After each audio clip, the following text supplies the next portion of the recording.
Please, like I said, grab a coffee or a soda, a sandwich, and come and sit down and join us. On behalf of the March for Life Education and Defense Fund, I am delighted to welcome you here to our annual theme debut briefing. I'm Jeannie Mancini, for those of you I haven't had the opportunity to meet, and I'm honored to lead the small nonprofit that organizes the largest annual human rights demonstration. We gather every January to march because we know that abortion is the single most significant and horrific human rights abuse of today. As a country, we've lost over 59 million Americans since January 22nd, 1973, and many mothers carry the war wounds of choosing abortion. That's why we march. We've been at this for a while. This year will mark the 45th annual March for Life. Our march is peaceful, it's nonviolent, where there are rain, sleet, snow, or shine. We're like the postman in that sense. And any of you who've been there in the blizzard of 2016 or a few years before that in sub-zero temperatures, you know we are a hardy and dedicated and passionate crew. Love is our mission. We work for a time when abortion is unthinkable in this country. The March for Life is the only event that brings together the entire pro-life community, from legislators to Hollywood figures to sports figures to religious leaders to every possible different specter. Our theme is carefully chosen every year because it provides a beautiful opportunity for this particular community, an opportunity for educating, for providing tools, for refreshing and equipping people who want to end abortion. We try to choose a message that we believe is most needed. Recent themes have included, for example, in 2014, adoption, a noble decision, really trying to close the gap between the almost 1 million abortions that happen every year and the 20,000 infant adoptions. In 2015, our theme was Every Life is a Gift, showing how even little ones with a disability like Down syndrome are no less a gift or have no less inherent dignity. So, drum roll. This year, I'm excited to announce that the 2018 March for Life theme is Love Saves Lives. Let that sink in for a minute. Love saves lives. I don't know about you, but I think our culture needs love, real, sacrificial, heroic love, more than anything else right now. So what does this theme mean? Love and sacrifice go hand in hand. Love is universally attractive, right? Because it's directed towards the other. Deep down, we're all drawn towards selflessness. We find ourselves, we find fulfillment, we complete who we are made to be in giving of ourselves. Choosing life, as we all know, is not always easy, but it is the loving, empowering, and self-sacrificial option. Love is what we all strive for because we're drawn to give of ourselves in this way. So how does love save lives? I think any of us sitting here could talk about ways that love has helped us. People that we know that have a story, whether it's a small story or a heroic story. Off the top of my mind, and these are all true stories of people that are closely aligned with the March for Life, I can think of one story where a mom and dad chose to adopt 4 children out of foster care to give them a stable and loving home environment, and that it carries a heavy emotional cross. It is sacrificial, but love saves lives. I can think of a woman I know who chose to dedicate her life to serving and supporting women facing unexpected pregnancies through being a sister of life. Love saves lives. I can think of a pregnant mom and a dad whose baby had a fetal anomaly that was fatal, and they were counseled by the doctor to abort the child. They carried him to term, and a year later, they founded a beautiful maternity home named after their child, and it helps now to support women in need. They suffered so much that they turned that into a beautiful gift for other people. Love saves lives. There are countless other stories. You know what? You're going to be hearing about them all year long because these stories edify us, they strengthen us, and it's really the DNA of the pro-life community. We are all about giving love. The pro-life community has consistently demonstrated such love and support, in particular for decades, through maternity homes and pregnancy resource centers. And so you'll be hearing a lot about that, both today during this briefing and in the year ahead. These centers provide many types of assistance to pregnant and parenting moms and families. I want to say this to those of you who might disagree with this premise that love saves lives. We don't solve one problem by creating another. Society is right to work to address poverty, economic inequality, healthcare coverage, and other really important challenges. But we believe that abortion will never be a solution to these issues. Love is the answer. Love saves lives. I'm excited to debut a little video about our theme now.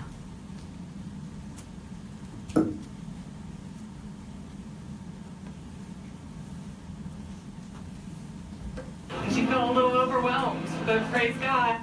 I want to March for Life because 40-some years ago, 1973, my mom had a 3.5-year-old and a 1-year-old, and she found out she was pregnant. And she felt a little overwhelmed, but praise God, even though her doctor was doing abortions at the time, she wouldn't choose that option, and I'm here because of that.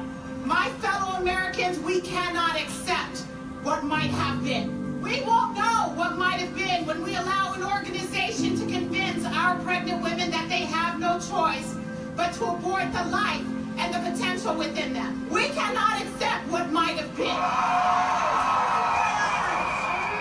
We will not rest until we restore a culture of life in America for ourselves and our posterity.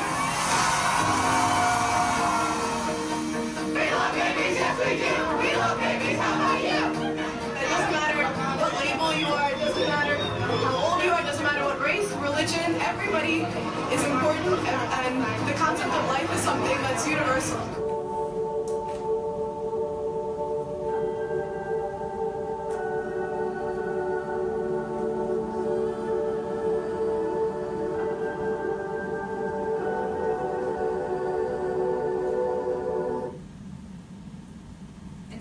That all of you will join us on January 19th. It's a Friday for this March for Life, the 45th Annual March for Life, where we celebrate the truth that love saves lives. And you're going to hear now from just a really fantastic panel. The first person that we're going to hear from is Allison Howard Centofonte. And Allison is the Director of Alliance Relations at ADF, Alliance Defending Freedom. She has spoken on issues of protecting freedom of speech, the sanctity of life, conscience, and religion across the globe.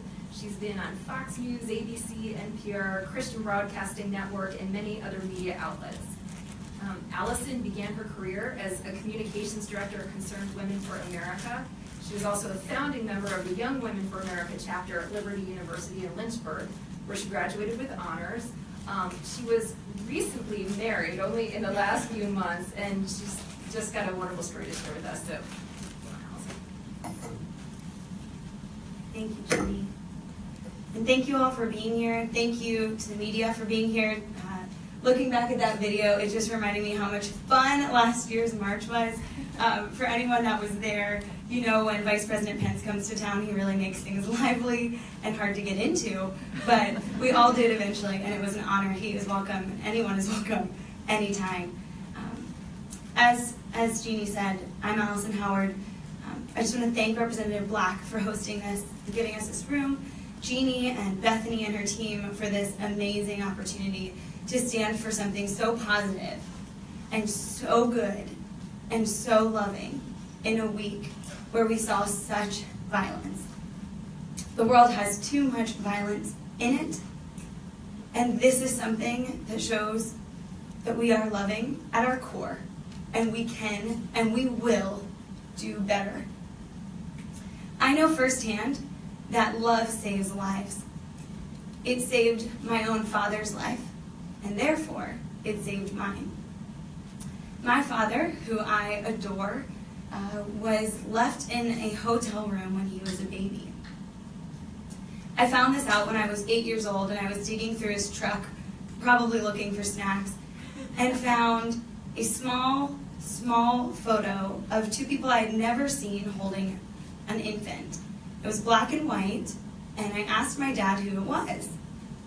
He said, "It's my mom and dad." "That's me." I said, "Well, why have I never met them?" I knew my mom's side of the family and grandparents. And he sat me down and he explained to me that his mom had left him in a hotel room when he was a baby, that he was found by hotel staff and taken to the Catholic Brothers of Charity in Philadelphia, who raised my dad. And knowing him, I'm sure he put the fun in dysfunctional, being an orphan boy in northern Philadelphia. But by God's grace, he came around and met my mom and started a family of all girls. And I really struggled with that. I struggled that someone I'm related to could leave a child. But I heard my dad give a message at a Mother's Day service that changed my life. He stood before a congregation of teenagers and adults and said, "I don't care if when you think of your mom you get warm, fuzzy feelings, or if you have just sheer disdain. But your mom chose life, and that's what you have to thank her for." You see, his mom, as he thinks of her, chose to leave him somewhere that she knew he would be found. And for me, that's enough to love her. For him, that's enough to forgive her. She chose life. She left him somewhere she knew he would be found, and she didn't have to. It was 1962. It was before Roe v. Wade, and I bet it was really hard. She clearly had a pregnancy she did not want. Maybe she was married to a man she did not want to raise this child. But I always wonder who talked to her. You know, they ask if you could have dinner with one person in history, who would it be? People say like Martin Luther King Jr. I want to have dinner with the woman who talked to my grandma. Because I have to believe that there was someone who loved this unborn child who would become my dad enough to push my grandmother, who I've never met, towards choosing life. That woman, maybe she was in a convenience store or a grocery store and congratulated my grandma, put her hand on her stomach, as uncomfortable as that is, and acknowledged that there was a heartbeat there. Maybe it was someone that was close to her and said, "Look, I'm going to be there with you through this, all the way through this, no matter what." I'll never know. But I do know that my grandmother's love saved the life of my father and therefore gave me a chance at life. So I want to honor that woman, that stranger, that hero that I'll never get to meet, both the woman that helped my grandmother and my grandmother, by advocating for the good in society, and March for Life is good. I want to honor that legacy by being a woman that will help other women in unplanned pregnancies to choose life no matter how hard the circumstances may be. We as a pro-life movement hear often that the church only wants to help women have the baby and then not take care of them after. And I see that claim. But I've also seen people step up to that claim. Right now, we have across the country thousands of pregnancy resource centers that are dedicated solely to helping women in unplanned pregnancies. Those are the little angels, the heroes, that talk to people like my grandmother every day. They volunteer, they serve, because it's worth it. And apart from that, we also have federally qualified health centers that we don't talk enough about. But it's 20-1 federally qualified health centers to Planned Parenthood centers. That's a huge ratio. These federally qualified health centers are performing mammograms, things that Planned Parenthood can't do. They're looking for women's health all the way through, providing so many wonderful services. That's where our tax dollars should go, not towards abortion, not towards Planned Parenthood, who receives our taxpayer dollars and allows the marketing to get to women like my grandmother. Planned Parenthood pushes a message that you're not strong enough and that you are alone and that you should just eliminate this child to eliminate this problem. And they do it with our money. Their marketing is glossy and it's beautiful. These pregnancy resource centers don't have that. Federally qualified health centers, that's not their niche. But it takes action of people like you and I, of the March for Life, the thousands that come to remind women that they do have real choices, beautiful, loving, nonviolent choices.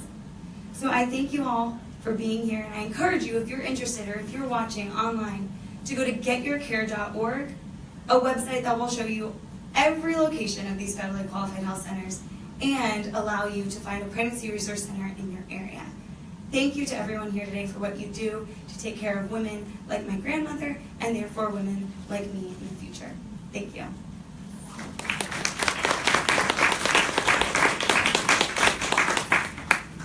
Thank you, Allison. Especially that's such like a sacred story and one near and dear to your heart. And I really appreciate that you're willing to share that with everyone publicly. And we're so grateful for the life of your dad and grateful for your life. So thank you so much. And next, I'm excited to introduce you to Chuck Donovan. Chuck, of course, is the president of the Charlotte Lozier Institute. He also worked at National Right to Life earlier in his career. He worked as a writer for President Reagan.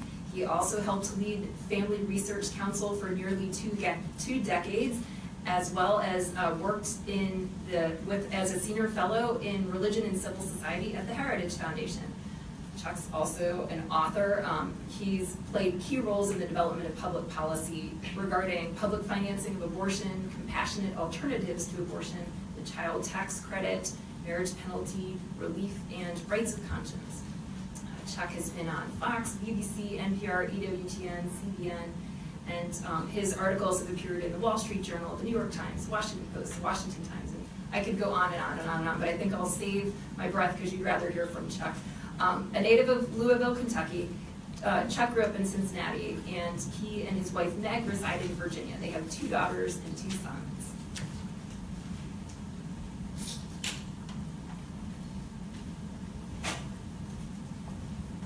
Thanks very much, Jeannie. It's just an honor to be here this afternoon now, and also an honor to give praise to the March for Life, an incredible expression of a commitment to basic civil rights and human rights. It goes back now.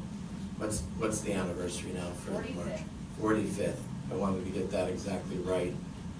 So thank you for taking time today. I'm going to be really dull in comparison to Allison's very moving presentation, because her presentation says everything you can say about love saving lives. But one of the things you note immediately about me is that, yes, I do date back well to before the decision in Roe v. Wade. So I'm in a good situation to go back and visit some history. And we're going to cover 50 years in 10 minutes. That's a compression factor of 160,000 for those of you who are math-oriented. So this will be really quick. Make it very simple, about a minute each. There are 5 phases, as I see it, to the pro-life movement. The first one is pre-Roe. It's really where the forces were gathering. And the advocates for legal abortion labeled themselves openly and freely as being for legal abortion. Lawrence Lader's book, Called Abortion, came out in 1966. NARAL, which had abortion in its name at the time, 1969. The debates had already been underway over thalidomide babies and all of that. We don't have time to go through.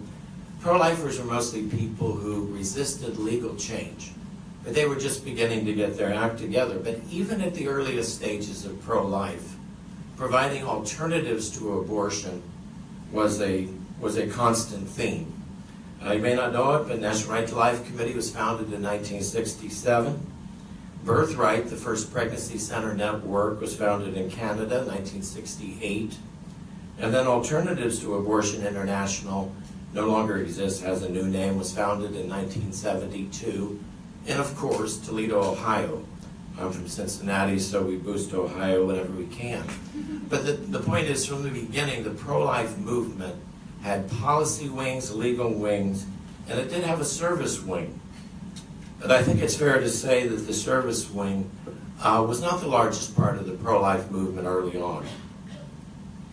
So what I like to call phase 2 is the constitutional phase. The 1973 decision legalized abortion in every corner of the United States. Incredible change in law overnight from the situation that had prevailed. And both sides were immediately coping with what this decision meant. Abortion clinics opened, the abortion rate exploded. The pro-life movement was looking for space. How can we possibly limit or hedge the impact of Roe v. Wade? Well, this whole process, I think, in my opinion, took about a decade to get the basic forces arrayed. The Hyde Amendment came in 1976, was litigated to 1980, but was finally decreed or accepted by the Supreme Court as constitutional. Certain restrictions on abortion, like regulating clinics, informed consent, those things went back and forth for the decade, but largely there was acceptance by the court of reasonable things that could be done in the court's view to promote and protect women's health. And then there were the conscience issues. The Church Amendment probably would be having a very contentious issue in the Congress, but it was introduced by a Democratic Senator, Frank Church, soon after Roe v. Wade, bipartisan, created a huge space, a relatively huge space, for people to not participate and institutions not to participate in abortion. So I would say it was not a period, it was a period of legal jousting, not of dynamic growth in pregnancy care centers, although things were gathering. Well, 1983, to put a long story short, the Congress of the United States, the Senate actually debated two bills, the Human Life Bill, which was not a constitutional amendment, and then a constitutional amendment called the Hatch Human Life Amendment. And the Human Life Bill was narrowly rejected by a vote or two, a very strong pro-life bill, and the Human Life Amendment, being a constitutional amendment, failed by basically the same record vote, but being a 2/3 vote, it was well short. And for a significant period of time, this put the pro-life movement on its heels legally. But the one thing it did do, and I'm way behind on my slides because I'm bad at this, this is phase 3, was a period of adjustment and transformation where the pregnancy center movement, I think, more or less took over the pro-life initiative. And it's a good thing for the long run. The Christian Action Council, founded in 1975, became involved in creating pregnancy care centers. They opened their first one in 1983, the same year of the congressional defeats. Those centers rapidly expanded under the leadership of the CAC, and in 1999, the CAC became what we know as CareNet. And that year, CareNet had 554 centers nationwide, and they have doubled the number since that time. An organization called National Institute for Family and Life Advocates, NIFLA, was founded by the former head of the Christian Action Council and CareNet in the mid-1990s. And it devoted itself to medicalizing pregnancy centers, encouraging ultrasounds, and on top of that, helping with legal reviews to make sure the centers were legally strong. They had approximately, I believe, about 200 members at the time, and they have steadily grown.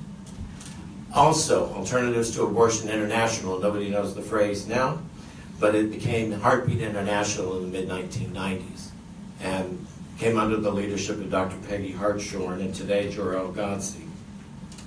At the time it became Heartbeat, it had 200 centers. Let me jump forward a little bit. Focus on the Family jumped in with a program of resources for pregnancy centers. And Heartbeat International now, though they're not all affiliates of Heartbeat, counts 2,727 physical centers across the United States. And I'll suggest in a minute how staggering a number that actually is. 1,720 of them are medical, and there are at least 75 mobile units in the United States that are freestanding that can go anywhere. What I hope you have behind me is an image of one of them, Image Clear Ultrasound, and I should point out that a copy of my presentation is available or should be available on the registration desk. But Image Clear Ultrasound is one of the two big mobile unit companies in the United States. The other is Save the Storks. Image Clear Ultrasound currently has 50 mobile units, a fleet of them on the road. They go everywhere. But primarily they focus on university campuses. The abortion rate in connection with campuses is high. They also go into impoverished neighborhoods. And so they bring pregnancy care to women. They don't wait, and that's one thing about Love. It doesn't sit in the back pew. It gets out front. So, what's been the impact? The two best documents that I know of, one of them was created by Jeannie Mancini for Family Research Council. And when I was there a decade ago, did an initial report called A Passion to Serve. Let me just cite one or two stats from them. In 2011, we calculated using IRS 990 forms, since we figured that pregnancy centers would always tell us they did great, but they might not tell the IRS any hairy dog stories. But there are 1.9 million people, mostly women, attending pregnancy centers, about half of them receiving education, the other half pregnancy support. The centers had 40,000 volunteers, which is huge, 1,200 nurses trained by that time, or by 2017 by NIFLA. By 2013, when Jeannie updated this report, she found 963,000 client consults, which would be pretty close to our figure. These would be the women patients, new patients coming into pregnancy centers in that year. This was done by, I think, SurveyMonkey, and not the IRS 990s, but it shows that they actually are being honest. She found 71,000 volunteers, 230,000 ultrasounds. Now keep in mind, almost all of this is free to the woman, or very low cost if government funds are used. The actual savings are to government and individuals are $101 million.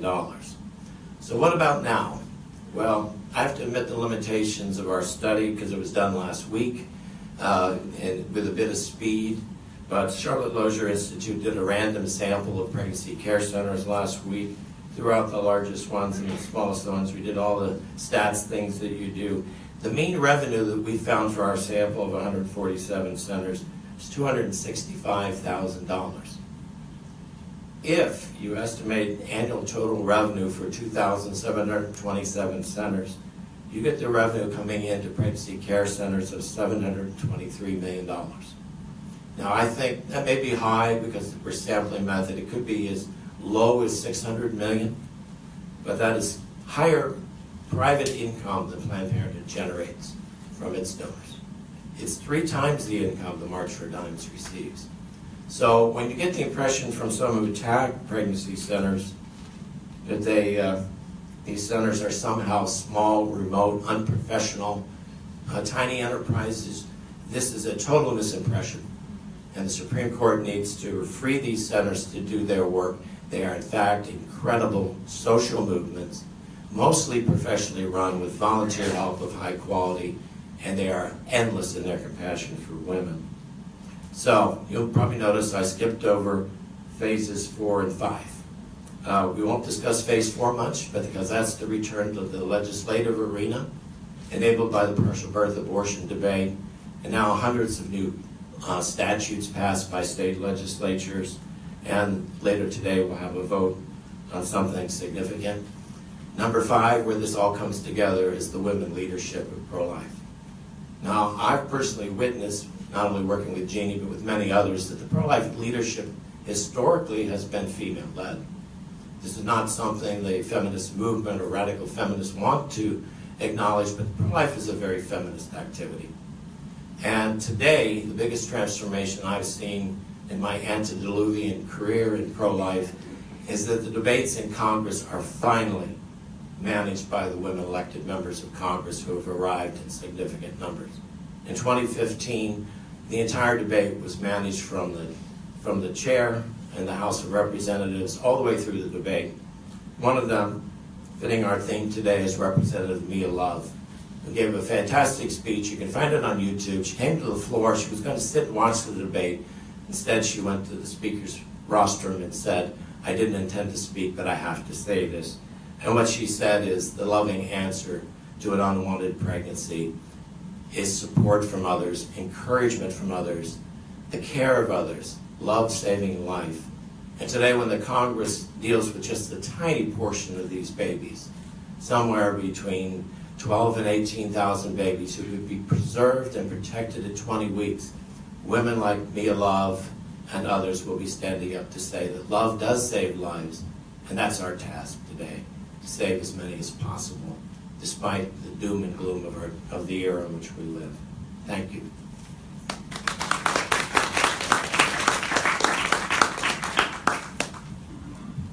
Thank you, Chuck. Thank you so much.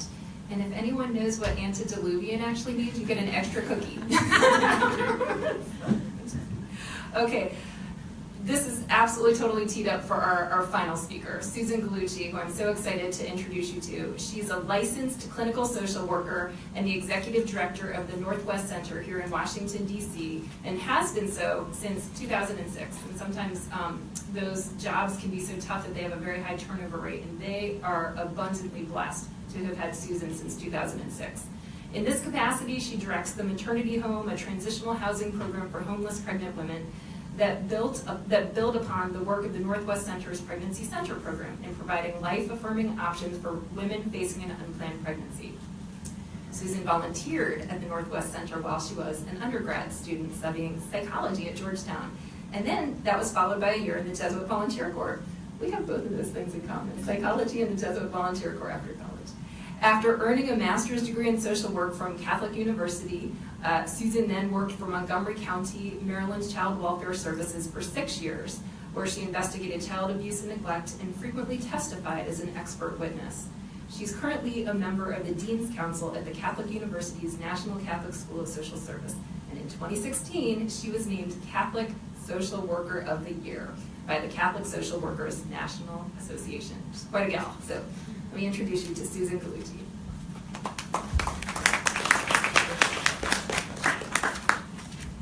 Thank you, Jeannie. Oops. Thank you, everyone. I'm so excited to be here. The March for Life is something that I've participated in since I was a student at Georgetown. I'm really glad to be here and excited for this year's or next year's event. So I'm going to dovetail, especially on what Chuck said about pregnancy resource centers and maternity homes. The Northwest Center was founded in 1981 by students and alumni of Georgetown University in response to providing alternatives to abortion. Since that time, we've grown. In '93, they found that a lot of women were forced to choose between their housing and abortion. And that still happens today. A lot of women, whoever they live with, parent, grandparent, or if they're couch surfing, the person says, you can't bring a baby here. If you want to stay here, you have to have an abortion. So they opened the maternity home in '93. In '97, we opened at our current location. We're in Adams Morgan, and if anyone who's local wants to learn more or have a tour, or we have dinner together with the residents once a month, I like to bring guests in to get a feel of what that really looks like. We are an affiliate of Heartbeat International. Our pregnancy center program served more than 1,400 individuals last year, mothers, fathers, and babies, with a staff of 3 and more than 100 volunteers.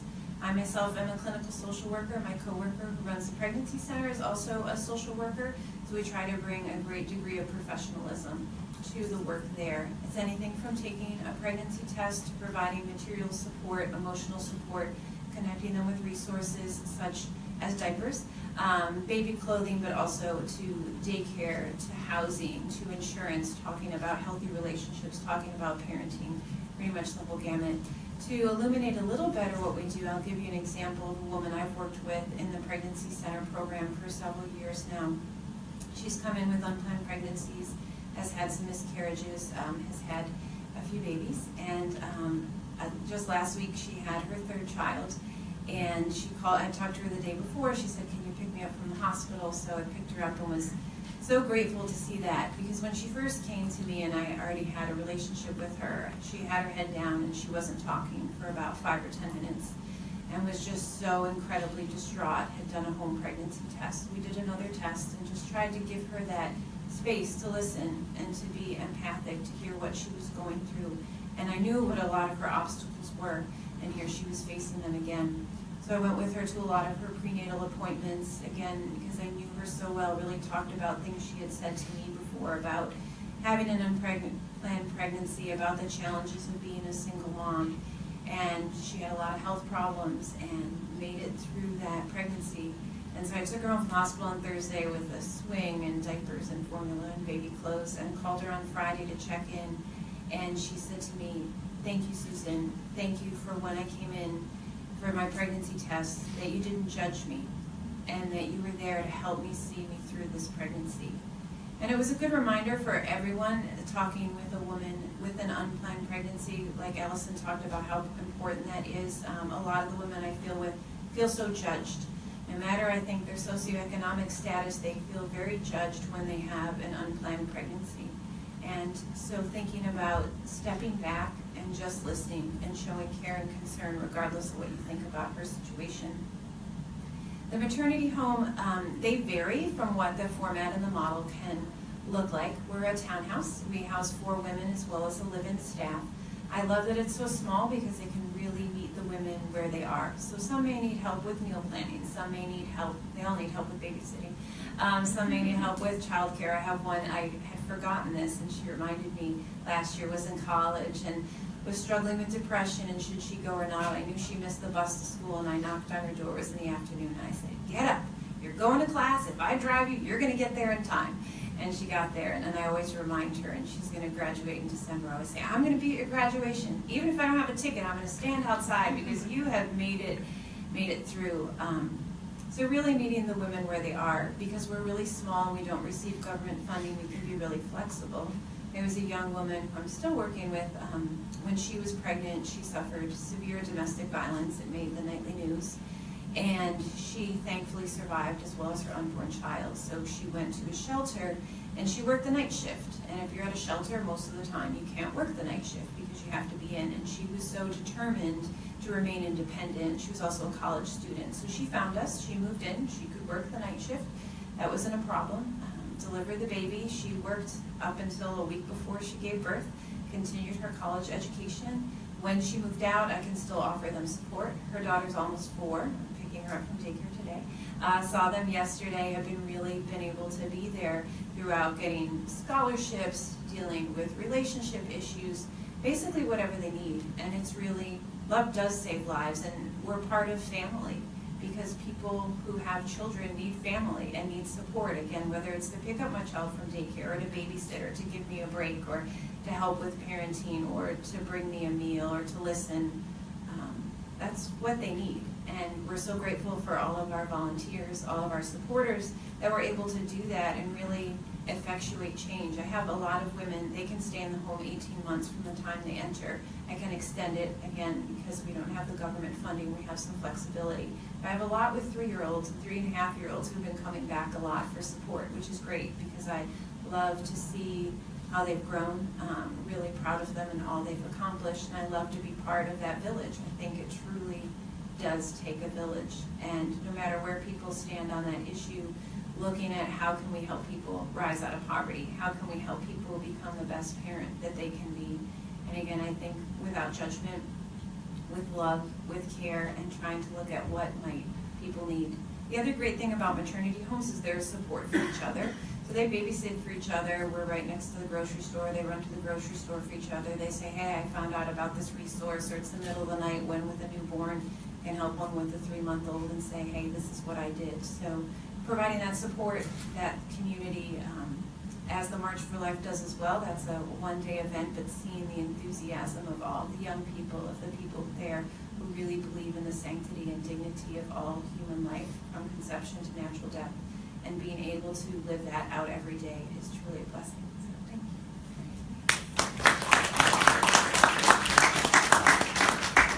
Thank you, and thank you to all 3 of you. I feel like what a wonderful sort of portfolio of the face of the pro-life movement, and again, the DNA of the pro-life movement. And so this is just the beginning. This is our kickoff, and I'd like to end now with a challenge to anyone who's watching, or to anyone who's sitting here today, to think about, what are you being asked to sacrifice? What ways are you being asked to love, to build a culture of life around you?